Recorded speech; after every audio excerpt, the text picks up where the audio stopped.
So, you guys, today we are talking surgery. You guys. I have an official date. It is September 6th of this year. So what? I've got maybe 2 weeks or something like that.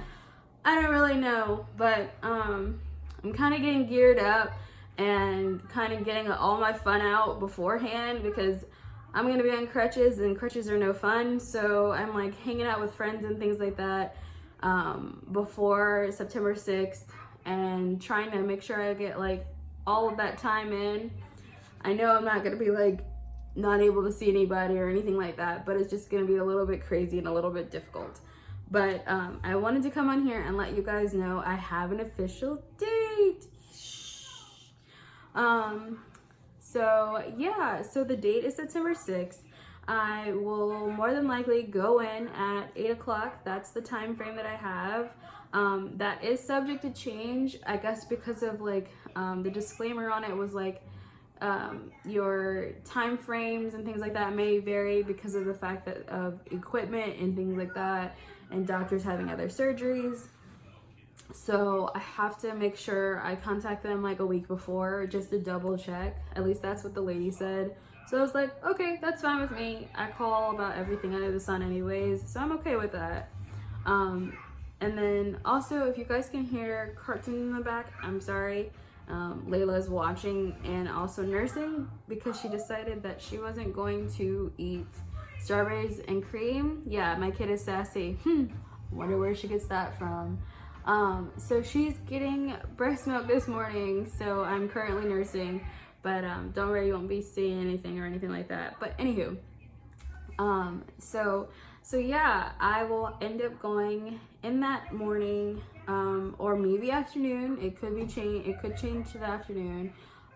But I think what is going to end up happening is I'm going to go in, get the surgery done. It's an outpatient procedure. I shouldn't be staying the night or shouldn't be staying a couple days. I hope everything goes well, and things don't go crazy in a ray, so I won't have to do that. But it's an outpatient procedure. It takes at least 2.5 to 3 hours to do. Once that's done, it just depends on how bad it is when he goes in and checks the bone and things like that, and checks some of the fluid and stuff like that behind the bone. So we'll see, but it should be fairly easy. It should be fairly quick, so to say, I guess, and then it'll be squared away. So there's another thing. So after surgery, I have to do PT or physical therapy. I haven't picked a location yet because I'm not 100% sure where I want to do it. I can do it in the area where I get the surgery done, which is Northern Virginia, because I wasn't going to do it anywhere around this area. So yeah, but it can be in that area of Northern Virginia, or I can have it here for physical therapy, or I can have them come to me, but I'm not 100% sure because the situation I have is I'll be with Layla and I'll have help, which I'm going to talk about a little bit later. I'll have help and things like that, but it's also I don't want to have someone have to take me to PT if I have to do it 2 times a week. That's a lot of traveling. One, it's a lot of preparing, it's a lot of getting it all together, and things like that. So I don't want anybody to have to do that, that isn't, Arash, which is my husband, because I just don't want to, I don't know, it's just a lot. And then I also have Layla, so I just don't want anybody to freak out because they've never driven with a kid in the back of the car, because that, you guys, can be crazy. But it'll be fine. We'll figure it out. I'm still getting everything together because we're a little bit in the clouds of trying to figure out what's what and what we should do and what we shouldn't do. So there's that. And then also I talked to you guys about meal prepping and things like that. So my diet after God, I was gonna say wedding. We've already done that. after the surgery or whatever, it has to be like high fiber and things like that, because I'm gonna be on some pain meds and things like that, and you want to make sure that you're able to do what you gotta do and whatnot. So I'm gonna make sure I set up my food that way and things like that. And I said I would show you guys that. I haven't started it because I still got a little bit of time, and I don't want to set that up quite yet.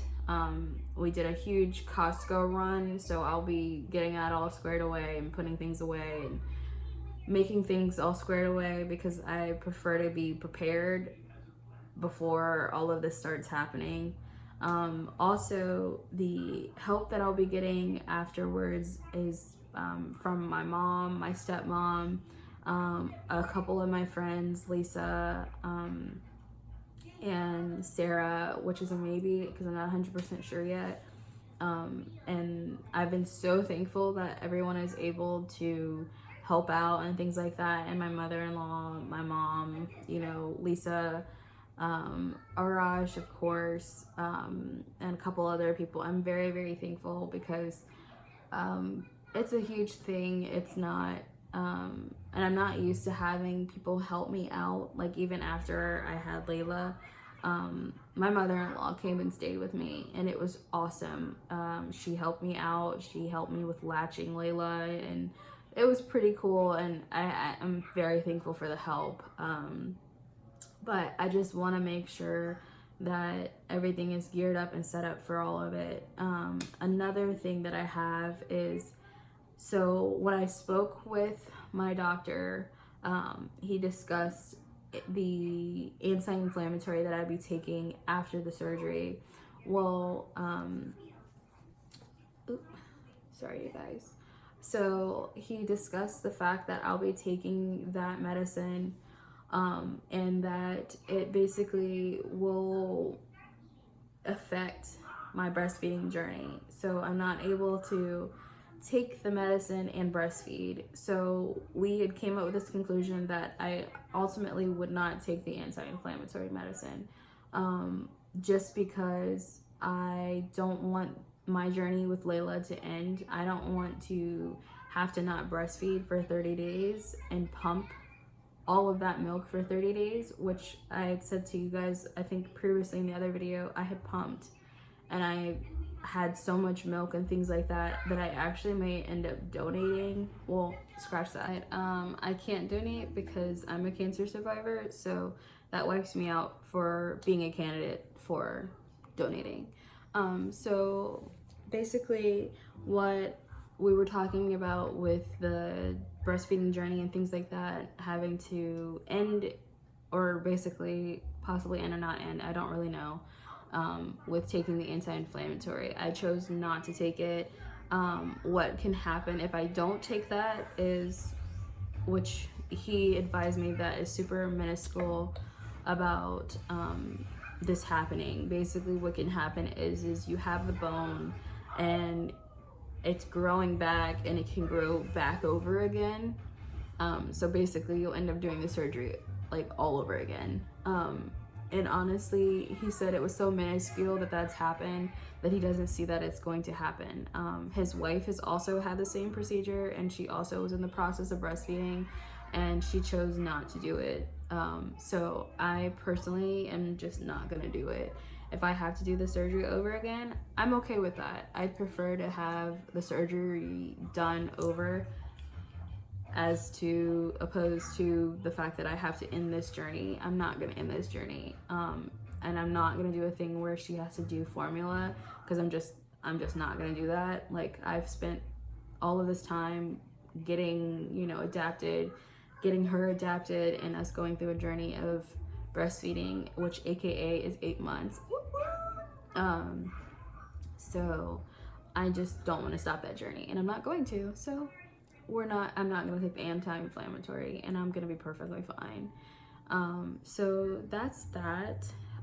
You guys, I'm so geared up for the surgery.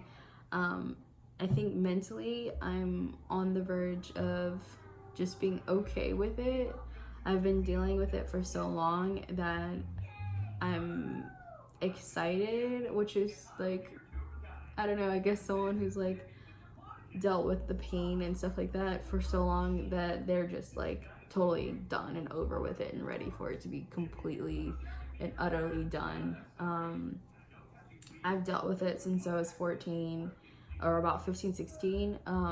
And it's been such an issue with like everyday walking, like going upstairs is like out of the picture, like doing laundry every day is a journey, and like just everyday things that people take advantage of, like walking to your car to get into it to go to work or whatever, or getting out of bed is like, it just sucks.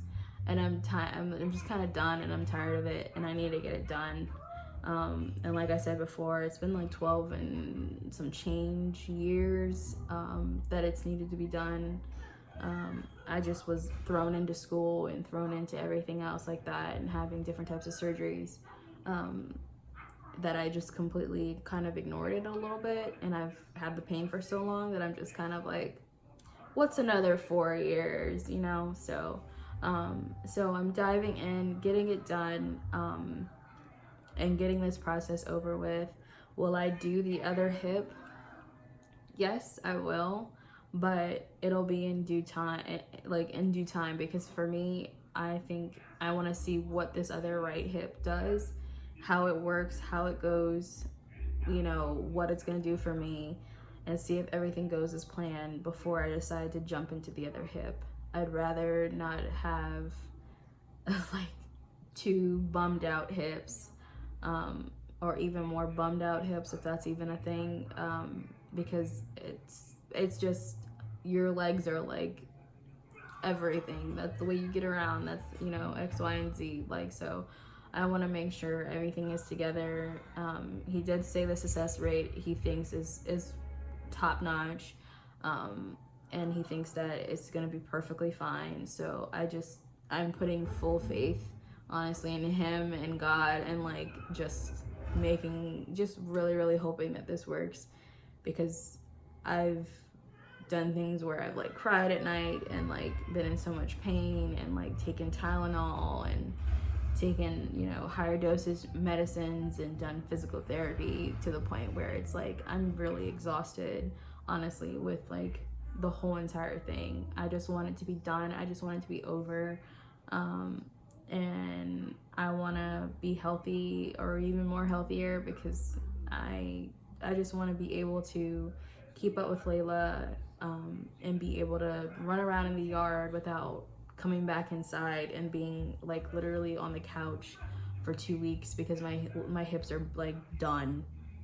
So I just want to make sure it goes correct and it goes perfectly fine, and I'm putting my faith literally in like God's hands and this doctor.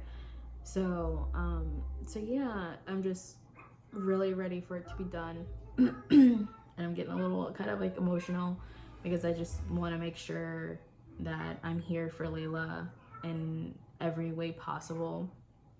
So I've already have this like mentality of like my cancer and stuff like that, like coming back, or not a mentality, but just like it's in the back of your brain, you know, that thought process comes back up.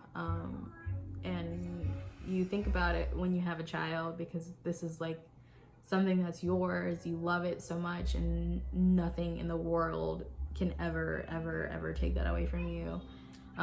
So I just want to make sure I'm there for her, for everything, for her first cars, for her first time she walks, like for the first time she goes into kindergarten, which Arash and I are fully gonna cry when she goes to kindergarten. I know I am, because I'm a big crybaby, but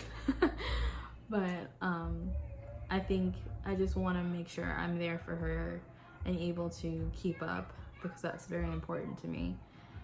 So yeah, you guys, that's Shantae, real, all the way to the core, 100% me, with this whole new journey that's getting ready to pop up. So I just wanted to make sure you guys knew what was going up and the update I got, just because it was one of those things where I needed to let you guys know, because everyone had been waiting for the actual date. So it's set, it's stone. I'm gonna jump into this thing and I'm gonna take you guys with me. So I will check you guys on another video.